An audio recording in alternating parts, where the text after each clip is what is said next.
Hello बच्चों, पिछले video में हमने वंडर ऑफ साइंस के 6 पॉइंट समझ लिए थे। आज हम आगे पॉइंट देखेंगे। एटॉमिक एनर्जी, परमाणु ऊर्जा। Atomic energy is the latest discovery of science. Latest यानी नई, डिस्कवरी यानी खोज।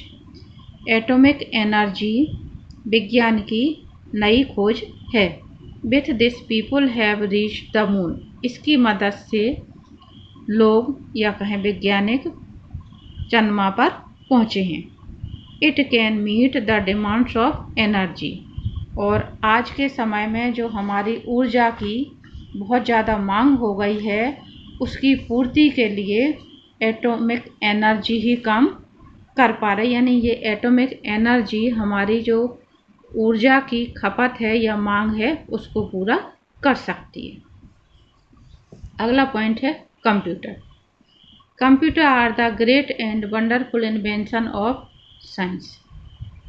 कंप्यूटर विज्ञान का महान और आश्चर्यजनक आविष्कार है। इन्वेंशन यानी आविष्कार, वंडरफुल यानी आश्चर्यजनक, आश्चर्यजनक आविष्कार है। They have made complex and complicated calculations in a fraction of a second. ये यानी कंप्यूटर कुछ ही क्षणों में कैसा भी कठिन, कैसा भी जटिल, कोई सी भी गणना हो, उसको सेकंडों में कर सकते हैं। They help in controlling several machines, rockets, TV stations and satellites. उनकी मदद से ही आज वैज्ञानिक कई मशीनों को कंट्रोल कर पा रहे हैं, रॉकेट्स कंट्रोल कर रहे हैं, टेलीविज़न चल रहा है, टेलीविज़न स्टेशन जो जहाँ से सारे प्रोग्राम प्रसारित होते रहते हैं, और सैटेलाइट जो अंतरिक्ष में यान वगैरह भेजे जाते हैं, उन सब के लिए क्या काम कर रहा है? कंप्यूटर ही काम कर रहा है। उच्चारण ध्यान रखना, ये सैटेलाइट है, कंट्रोलिंग यानी कंट्रोल करना, ठीक है, मशीन, रॉकेट, टीवी स्टेशन, और ये कॉम्प्लेक्स, कॉम्प्लिकेटेड, दोनों शब्द लगभग एक जैसे हैं, कॉम्प्लेक्स और ये कॉम्प्लिकेटेड।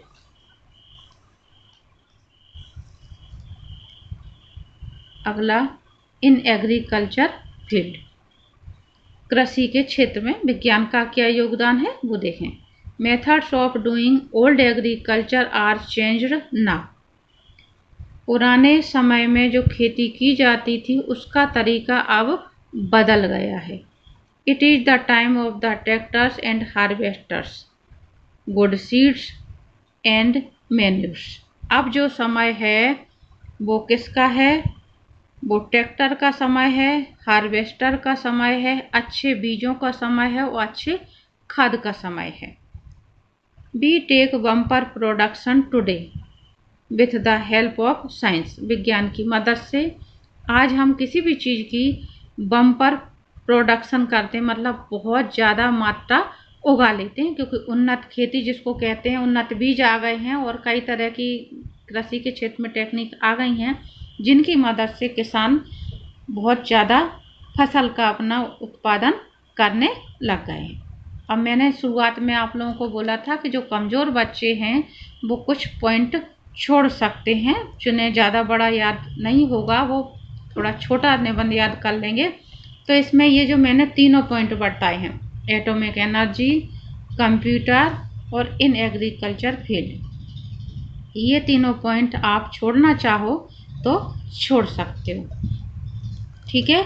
मेडिकल साइंस तक अपना जो 6 पॉइंट हो गए थे वो आवश्यक है, और आगे का जो डिसएडवांटेज ऑफ साइंस है, ये पॉइंट भी बहुत ज़रूरी है, इसके बगैर ऐसे कंप्लीट नहीं माना जाएगा इसका। तो ये तीनों पॉइंट, एटॉमिक एनर्जी, कंप्यूटर और एग्रीकल्चर, ये हम छोड़ सकते हैं जिन बच्चों को ज़्यादा बड़ा याद नहीं होता। देखें, डिसएडवांटेज ऑफ साइंस यानी विज्ञान के चमत्कार के तहत हम ये ऐसे पढ़ रहे हैं, यानी वंडर ऑफ साइंस, तो उसके नुकसान क्या क्या हैं। विज्ञान जहाँ वरदान है वहाँ अभिशाप भी है, तो क्या अभिशाप है या कहें विज्ञान के क्या नुकसान है, वो इस पॉइंट में बताए जाएंगे।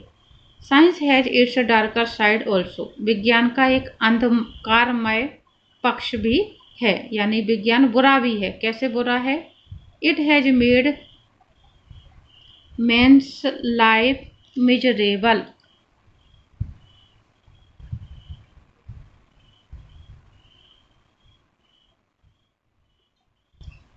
इसने आदमी के जीवन को दयनीय बना दिया है, मनुष्य के जीवन को दयनीय बना दिया है। It has made men's life miserable, दयनीय, मिजरेबल यानी दयनीय। Man has become a slave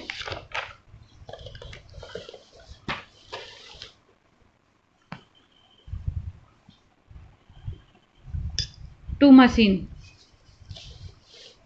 मनुष्य आज मशीन का गुलाम बन करके रह गया है। It has forgotten the path of religion, ये यानी मनुष्य धर्म का रास्ता भूल गया है। फॉरगॉटन यानी भूलना, रिलीजियस यानी धार्मिक।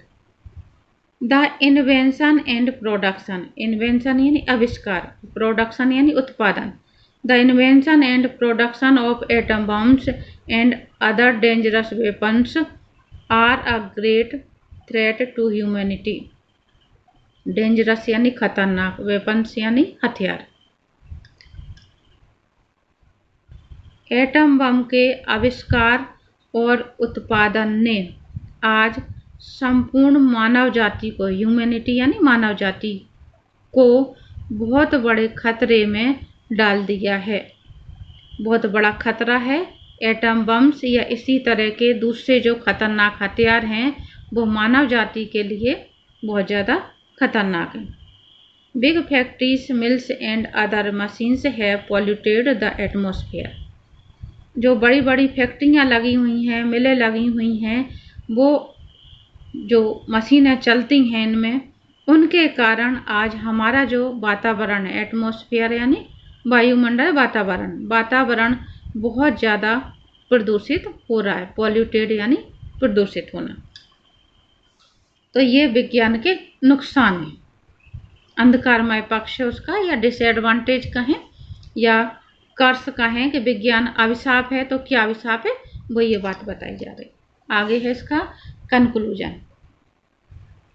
Science is born on mankind, विज्ञान का जन्म मनुष्य के द्वारा ही हुआ है। Its wonders are very useful if properly used, it can make the life of man healthier and happier. विज्ञान का जन्म मनुष्य के कल्याण के लिए हुआ, लेकिन अगर इसका सही से उपयोग करा जाए तो इसके द्वारा मनुष्य के जीवन को हेल्थियर और हैप्पियर यानी कि स्वास्थ्यदायक और खुश बनाया जा सकता है, प्रसन्नतादायक बनाया जा सकता है। वी मस्ट ऑलवेज रिमेंबर, लेकिन हमें हमेशा ये बात ध्यान रखनी चाहिए, that science is good servant but a bad master, कि साइंस एक अच्छा नौकर तो है लेकिन बुरा मालिक है। कहने का मतलब ये कि हमको विज्ञान का जो प्रयोग करना है, जो भी आविष्कार हुए हैं उनका अच्छाई के लिए, भलाई के लिए प्रयोग करेंगे तो विज्ञान अच्छा है, और उसी चीज़ का उपयोग हमने गलत रास्ते पे किया तो विज्ञान बहुत बुरा है। विज्ञान को अपने ऊपर हावी नहीं होने देना है, वरना बहुत बुरा है। इसी बात को हार्डी, प्रोफेसर हार्डी ने कहा है। हार्डी राइटली सेज, हार्डी ने सही कहा है, science is an angel in peace and devil in war. विज्ञान शांति के क्षेत्र में वरदान है और युद्ध के क्षेत्र में दानव है, यानी अभिशाप है। जैसे हमने शुरू में कोटेशन लिखा था, ऐसे के उसी तरह से हमको लास्ट में भी इस तरह से कोटेशन लिखने चाहिए, उससे मार्किंग अच्छी होती है। यहाँ पे आप चाहो एक कोटेशन लिखो, दूसरा कोटेशन लिखो, या कुछ भी इस तरह से आपको जो सरल लगे, बस इतना ध्यान रखना है कि कोटेशन में कहीं पर भी हमारी कोई स्पेलिंग वगैरह गलती नहीं होना चाहिए। एक और दिया हुआ है quotation, science is the key which unlock for Mankind the store house of nature, ये भी सैमुअल ने कहा है, तो ये भी आप चाहें तो याद कर सकते हैं, या इसको याद कर लें या शुरू में जो बताए थे वो याद कर लें।